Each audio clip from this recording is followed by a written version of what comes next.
John Cena is officially retired from the WWE. We just wrapped up watching Saturday night's main event where he had his final match versus Gunther. And wow, what an emotional match, a crazy match, just a perfect match in a way. Something that didn't really think was going to happen, but eventually we see John Cena wrestle his final match, and yeah, it's something that I never thought I'd see the day happen, but yeah, it finally is upon us, and still doesn't feel real a little bit. I'm going to kick it off right with that match. We're going to start it off with the main event of Gunther defeating John Cena. Obviously, the ending was him putting him in a sleeper, where John Cena did finally give up. That gives the camera one last smile before he taps out, and yeah, that is the ending to the match. An amazing match where Gunther kind of just beat the shit out of him throughout the entire match. You've seen the chops, you've seen the slams. He took a back body drop on the apron of the ring, the steel steps. Gunther got an F5 through the table.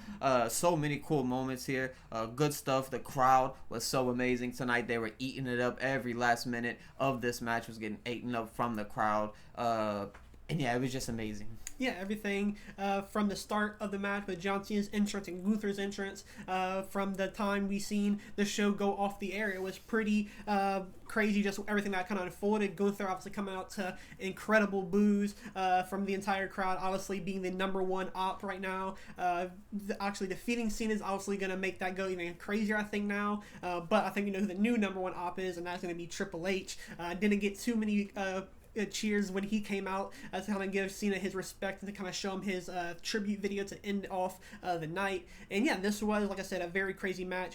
Gunther in his prime is going to be a very tough win for Cena to get, but in the end, not enough for Cena to power through. And like you said, the touch with him giving one last smile to, I'm guessing, either the camera or maybe his wife in the crowd. A really nice touch of him kind of giving him the sign and tapping out, knowing where he can't get out. And yeah, has to admit defeat and actually give up. Like I said, something that he's never done before in his career. So for it to finally happen in the last match, when John Cena said when he can't do it anymore, he has to give it away, and that's exactly what he did.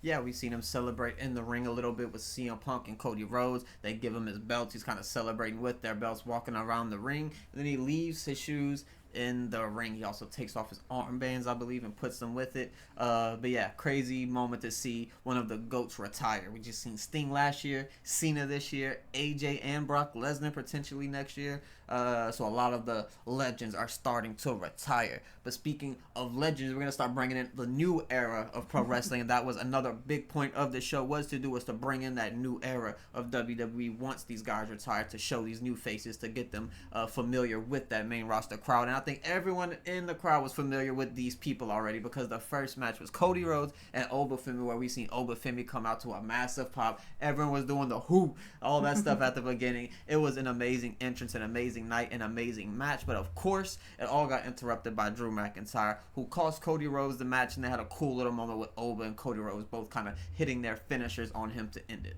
Yeah, I think this was a great introduction for Obafemi to the main roster crowd, and he definitely did not disappoint. I think he showed off exactly what he will be able to bring to the main roster in just a few months, maybe, or maybe a few years at this point, who knows. But yeah, Obafemi looked amazing in this match.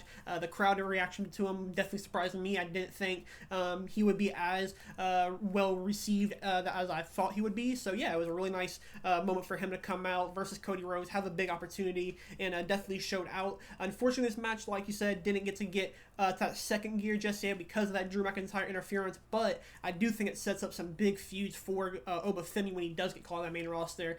He kind of, after Drew McIntyre starts beating on Cody, he picks him up and is like, what the hell are you doing? You ruined my moment. So I think there's some type of story there to tell whenever we do see Obafemi come to the main roster. I would love to see that match with him and Drew McIntyre. Yeah, I think they 100% have to pay that off with Drew McIntyre, whether it be Drew going to NXT or Oba coming up to the main roster to at least do that one match. I feel like that does have to happen. But moving on to our second match of the night, we have Sol Ruka defeating Bayley. And yeah, this was another match who at this point, this was the best match of the night, being with the interference of Drew and all that. And this was just a very fun match, one of Bayley's best matches of the year, surprisingly. And probably the same with Sol Ruka as well, even though it was only 9 minutes. It was just action-packed, very fast-paced, fun, high-flying, good wrestling, and just good stuff in general. Yeah, I mean, each match besides the Cena main event was not going to get a lot of time. Every match here tonight was under 10 minutes, so they knew they had to get a lot of their stuff in pretty quick quick to make time for that Cena match, and I think everybody here tonight did just that. These two women put on a great match. Solo Ruka, I think, looked phenomenal, had the crowd, and I think the palm of her hands as well.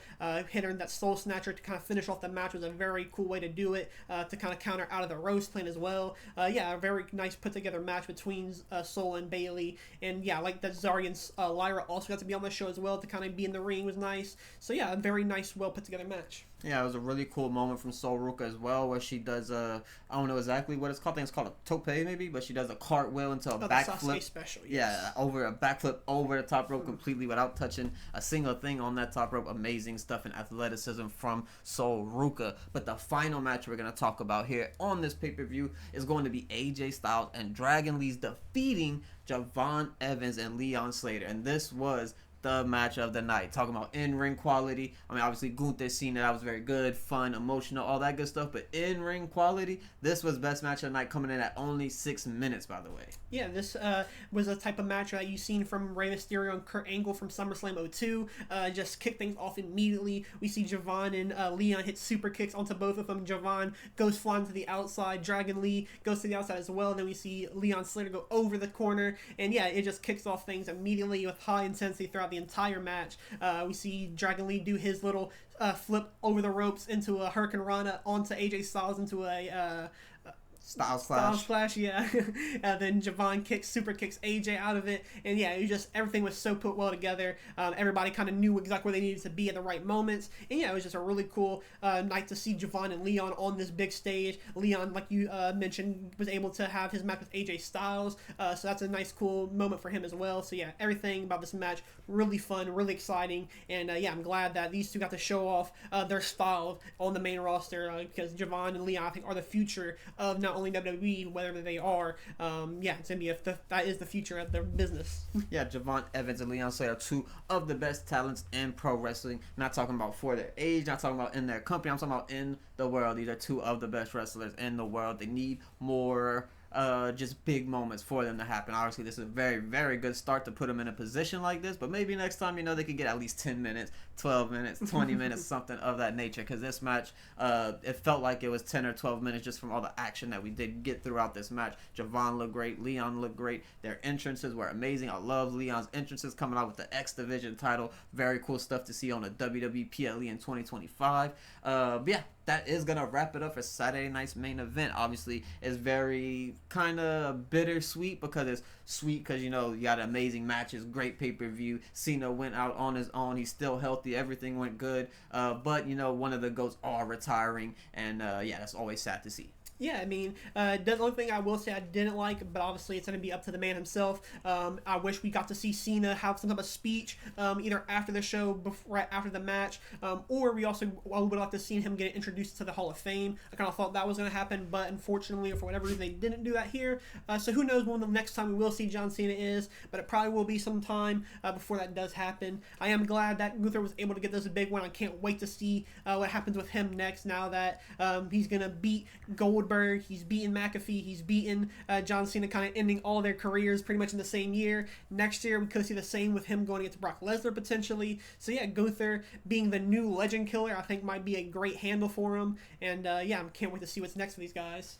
And that is going to wrap it up for the last time is now year of John Cena. He went through all these dates, all these PLEs, all these Raws, SmackDowns, NXTs, whatever the case may be. And yeah, he gave us a great year, one to remember, and this final match was definitely one to remember. But yeah, we're going to sign out here. We appreciate you guys for watching. And yeah, you can't see me.